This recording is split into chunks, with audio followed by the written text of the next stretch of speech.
Bienvenue dans les derniers moments.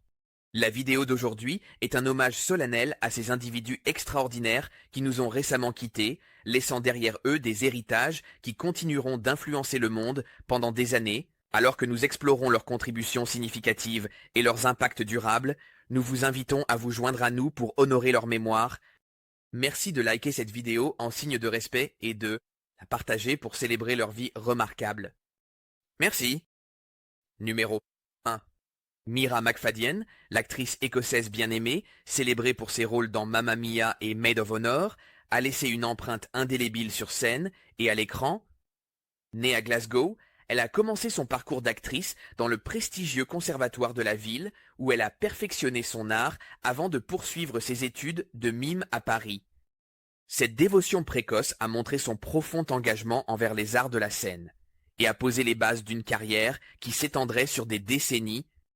La polyvalence et le talent de McFadyen lui ont permis de passer sans effort, du cinéma, au théâtre et à la télévision, lui valant une reconnaissance et une admiration généralisée. Sa carrière cinématographique a été marquée par son interprétation d'Elena dans l'adaptation cinématographique de Mamma Mia, où elle a partagé l'écran avec des icônes. Meryl Streep, Pierce Brosnan et Colin Firth. Pour son rôle dans le film, McFadyen avait captivé le public dans la production de l'album musical au West End, apportant énergie et authenticité à chaque performance. Ses crédits, notables au cinéma, incluent Emma, Our Ladies et The Kid Who Would Be King. La carrière théâtrale de McFadyen a été célébrée au Citizens Theatre de Glasgow, où elle a joué dans des productions comme The Choir, Hay Fever et Glasgow Girls. Sa voix et sa présence sur scène ont apporté à ses rôles humour et profondeur, faisant d'elle une figure chérie de la scène théâtrale écossaise. Mira McFadyen est décédée à l'âge de 68 ans, laissant derrière elle un riche héritage de performances qui ont touché d'innombrables cœurs. Ses amis, sa famille et ses collègues se souviennent d'elle non seulement comme d'une actrice talentueuse et dévouée, mais aussi comme d'une âme généreuse et bienveillante dont l'influence s'étendait au-delà de la scène et de l'écran. Hommage à Mira McFadyen. Numéro 2, Jennifer Copeland. Jennifer Copeland était une présentatrice de nouvelles bien-aimées, née le 5 avril 1978 à Findlay, dans l'Ohio. Jennifer a commencé sa carrière de journaliste à Cleveland, progressant à travers diverses rédactions. Son parcours a inclus des étapes à Champaign, Charlotte et Minneapolis, avant de trouver son foyer professionnel à South Bend, dans l'Indiana. À WSBT, puis plus tard à WBND ABC 57, Jennifer est devenue un visage de confiance et familier, délivrant les nouvelles avec authenticité et grâce. Au-delà de ses réalisations professionnelles, Jennifer était admirée pour sa passion et son esprit sincère. En coulisses, elle était mentor pour de jeunes journalistes. Ses collègues parlaient souvent de sa nature accessible et du sourire éclatant qu'elle apportait à la rédaction, rendant même les histoires les plus difficiles plus faciles à gérer. Le rôle le plus cher à Jennifer était celui de mère pour ses deux filles, Addison et Isabelle. Son parcours a inclus des étapes à Champaign, Charlotte et Minneapolis avant de trouver son foyer professionnel à South Bend, dans l'Indiana, à WSBT, puis plus tard à WBND, ABC 57. Jennifer est devenue un visage de confiance et familier, délivrant les nouvelles avec authenticité et grâce. Au-delà de ses réalisations professionnelles, Jennifer était admirée pour sa passion et son esprit sincère. En coulisses, elle était mentor pour de jeunes journalistes, offrant conseils et encouragements à ceux qui débutaient leur carrière. Ses collègues parlaient souvent de sa nature accessible et du sourire éclatant qu'elle apportait à la rédaction, rendant même les histoires les plus difficiles plus faciles à gérer. Le rôle le plus cher à Jennifer était celui de mère pour ses deux filles, Addison et Isabelle. Ses collègues et amis soulignaient souvent son dévouement envers ses enfants, équilibrant les exigences de sa carrière avec ses responsabilités en tant que parent aimant et présent. Elle amenait souvent ses filles à la station, montrant ainsi son dévouement à la fois envers sa famille et son travail. En mai 2024, Jennifer a courageusement partagé son combat contre le cancer de l'ovaire, utilisant sa plateforme pour sensibiliser et plaider en faveur du dépistage précoce. Tragiquement, Jennifer Copeland est décédée à l'âge de 46 ans, laissant derrière elle un héritage de professionnalisme, de compassion et d'inspiration. Son impact se fait sentir non seulement par ses collègues et ses téléspectateurs, mais aussi par sa famille et ses amis qui la connaissaient le mieux. La mémoire de Jennifer continuera de vivre à travers les vies qu'elle a touchées, les histoires qu'elle a racontées et la sensibilisation qu'elle a suscitée. Hommage à Jennifer Copeland. Numéro 3. Jeff Capes. Jeff Capes, célébré comme le plus grand lanceur de poids de Grande-Bretagne et 2 fois homme le plus fort du monde, était une figure imposante dans le monde de l'athlétisme et des sports de force. Né le 23 août 1949 à Hall Beach dans le Lincolnshire, Capes a grandi en étant le 7e d'une fratrie de 9 enfants, montrant dès son jeune âge une passion et un talent pour le sport. Il excellait dans diverses disciplines, y compris le basketball, le football et le cross-country, avant de concentrer sa force immense et sa détermination sur le lancer de poids, tout au long des années 70 et 80. Il est devenu une force dominante dans l'athlétisme britannique, représentant la Grande-Bretagne lors de 3 Jeux olympiques et remportant des médailles d'or aux Jeux du Commonwealth en 1974 et 1978. Cap a établi un record personnel de 21,6 mètres en 1980, un record qui tient toujours comme le record britannique du lancer de poids, mètres en 1980, un record qui tient toujours comme le record britannique du lancer de poids. La carrière de Capes s'est étendue au-delà de l'athlétisme, attirant l'attention mondiale grâce à ses triomphes dans les sports de force. Il a remporté le titre d'homme le plus fort du monde à 2 reprises, en 1983 et 1985, et a également obtenu le titre de champion du monde de Muscle Power, s'établissant comme une légende dans la communauté des forces. En dehors de ses exploits sportifs, Capes nourrissait une passion surprenante pour l'élevage et l'exposition d'oiseaux, ce qui lui a valu le statut de champion du monde dans ce domaine également. Même après sa retraite du sport de compétition, Capes est resté activement impliqué dans la communauté athlétique en tant que mentor et entraîneur, travaillant avec de futures stars comme le finaliste de l'homme le plus fort du monde, Adrian Smith. Jeff Capes est décédé. Ses enfants, Lewis et Emma, sont champions nationaux de lancer de poids et ses petits-enfants poursuivent la tradition. Il laisse derrière lui ses enfants, Lewis et Emma, qui ont tous deux suivi ses traces pour devenir champions nationaux de lancer de poids, et ses petits-enfants qui continueront la tradition familiale dans l'athlétisme. Hommage à Jeff.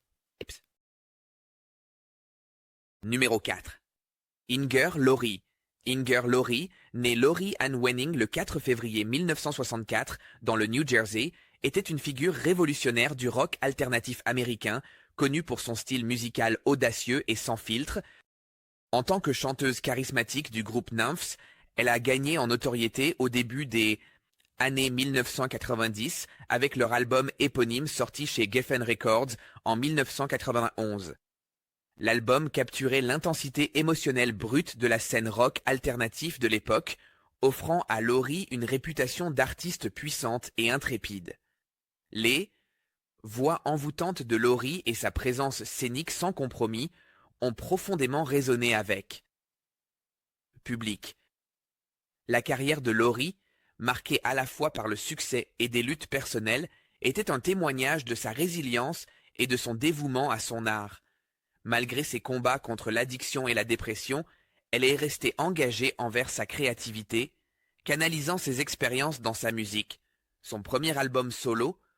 Ses collaborations et ses performances sur scène mettaient en avant son esprit indomptable et son talent, créant un espace pour elle dans le monde de la musique où elle pouvait exprimer librement son individualité. Tragiquement, Laurie est décédée le 16 octobre 2024 à l'âge de 61 ans, à cause de complications liées à un cancer récemment diagnostiqué. Son décès est survenu quelques jours après la mort de sa mère, Laurie Wenning, le 4 octobre. Amplifiant le sentiment de perte ressenti par sa famille et ses amis, le départ de Laurie laisse un vide dans le monde de la musique, mais son héritage perdure. À travers son art sans compromis et profondément personnel, sa vie et sa musique continuent d'inspirer ceux qui apprécient son approche intrépide. Hommage à Inger. Oui. Numéro 5. Melvin G. Showers. Melvin G. Showers, un journaliste américain novateur né en 1946 à Mobile, Alabama, était une figure pionnière dans le paysage médiatique de la côte du Golfe. Venant de débuts modestes, Showers a construit une carrière remarquable dans la diffusion, brisant les barrières raciales et établissant un standard d'excellence dans le journalisme. Il a commencé son parcours avec KRG TV en 1969 en tant qu'annonceur à temps partiel et est devenu reporter à plein temps en 1970. Showers est rapidement devenu connu pour sa présence calme et digne. La carrière de Showers a vraiment pris son envol en 1974 lorsqu'il a rejoint New Center 5 en tant que reporter, couvrant des histoires clés qui mettaient en lumière à la fois des triomphes et des tragédies. Son travail a montré son engagement à couvrir des questions critiques. En 1990, Showers était le présentateur de WKRG TV. Même après sa retraite, Showers est resté actif. Le 19 octobre 2024, Melvin G. Showers est décédé, entouré de ses proches à Mobile. Sa mort est une perte pour la communauté de la côte du Golfe. Il laisse un héritage de courage et d'intégrité. La mémoire de Showers inspire les générations futures et, les journaux télévisés, consolidant son statut de figure essentielle des médias de la côte du Golfe. Même après sa retraite en 2019, Showers est resté une figure active dans la communauté en tant que présentateur émérite, offrant des reportages spéciaux et des analyses sur des questions pressantes. Le 19 octobre 2024, Melvin G. Showers est décédé à l'âge de 78 ans, entouré de ses proches dans sa ville natale de Mobile. Sa mort marque une perte profonde pour la communauté de la côte du Golfe, à laquelle il a consacré sa vie à informer et à élever. Il laisse derrière lui un héritage de courage, de résilience et d'intégrité, un témoignage du pouvoir du journalisme et de sa capacité à façonner et à élever les communautés. La mémoire de Showers demeure. Une inspiration pour les générations futures, un diffuseur, un phare de grâce dont l'influence se fera sentir pendant des années. Hommage à Melvin G. Showers. Numéro 6, Fernando Valenzuela. Fernando Valenzuela, le lanceur légendaire né au Mexique, dont les performances éblouissantes sur le monticule ont déclenché la Fernandomania dans les années 1980, reste une icône dans le monde du baseball. Né le 1er novembre 1960 à Navajo, au Mexique, Valenzuela a grandi entouré par l'amour du jeu, apprenant le baseball aux côtés de ses frères. Son talent remarquable a attiré l'attention des Los Angeles Dodgers en 1979 et il n'a pas fallu longtemps avant que son nom ne devienne synonyme d'excellence sur le monticule. En 1981, lors de sa saison de recrue, Valenzuela a réalisé un exploit sans précédent en devenant le premier joueur de l'histoire à remporter à la fois le prix Cy Young de la Ligue nationale et le titre de recrue de l'année la même année. L'ascension de Valenzuela vers la célébrité a déclenché un phénomène culturel connu sous le nom de Fernandomania, avec des fans latinos remplissant les stades pour voir leur héros, El Toro, en action. Son impact allait au-delà du jeu lui-même, car il est devenu un symbole de fierté et d'inspiration pour la communauté latino et les fans de baseball dans le monde entier. Parmi les moments forts de sa carrière, on compte un match sans coup sûr et 173 victoires. Valenzuela est devenu un commentateur espagnol apprécié pour les Dodgers, reliant des générations de fans par ses analyses et sa passion. Même après la fin de sa carrière de joueur, l'influence de Valenzuela dans le baseball est restée forte. En passant à la diffusion, il est devenu un commentateur en langue espagnole très apprécié pour les Dodgers, reliant des générations de fans grâce à ses analyses et sa passion pour le jeu. Fernando Valenzuela est décédé à l'âge de 63 ans, laissant derrière lui un héritage qui transcende les statistiques et les records. Il laisse derrière lui sa femme Linda, leurs enfants Fernando Jr., Linda et Maria, ainsi que 7 petits-enfants. Le parcours de Valenzuela est une histoire de talent, de dévouement et de signification culturelle touchant des millions de vies tant sur le terrain qu'en dehors. Hommage à Fernando Valenzuela. Numéro 7, John Tita. John Tita était une figure très influente dans l'industrie musicale, dont la passion pour les auteurs-compositeurs. Et l'engagement à encourager les talents ont laissé une empreinte indélébile. Né avec un profond amour pour la musique, le parcours de Tita a commencé en tant que musicien, auteur-compositeur et professeur de musique, posant une base solide pour ses futures activités dans l'édition musicale et le développement artistique.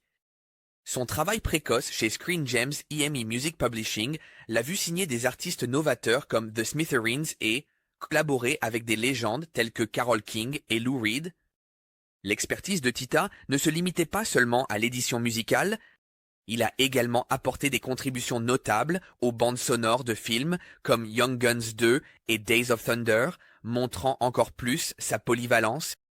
De 1993 à 2006, il a été vice-président senior et directeur général chez Warner Chappell Music, signant et soutenant des artistes influents comme Missy Elliott, Trey Songz et Bruce Hornsby. En 2006, Tita a propulsé sa carrière à un niveau supérieur en se faisant un nom en fondant sa propre entreprise et PCA Music Publishing, qui gérait un impressionnant catalogue incluant les œuvres d'une légende du blues, Robert John. Au-delà de ses succès commerciaux, Tita était un musicien talentueux à part entière, se produisant avec des artistes tels que King Starr, Michael McDonald et Michael Sambora. Ses capacités musicales et son esprit collaboratif en ont fait une figure respectée et admirée dans l'industrie. Tita a également étendu son impact à travers la philanthropie en créant le John et Rose Tita Fund à la fondation ASCAP pour fournir des programmes musicaux aux enfants autistes. John Tita est décédé le 22 octobre 2024, laissant un héritage durable qui continue d'inspirer. Il laisse derrière lui sa femme, Lana, ses enfants et son petit-fils. Les hommages affluent, célébrant un homme qui a non seulement façonné les carrières de nombreux artistes, mais qui a aussi redonné à sa communauté avec passion et générosité. Son héritage en tant que champion de la musique et soutien des talents créatifs perdurera pendant des années. Hommage à John Tita.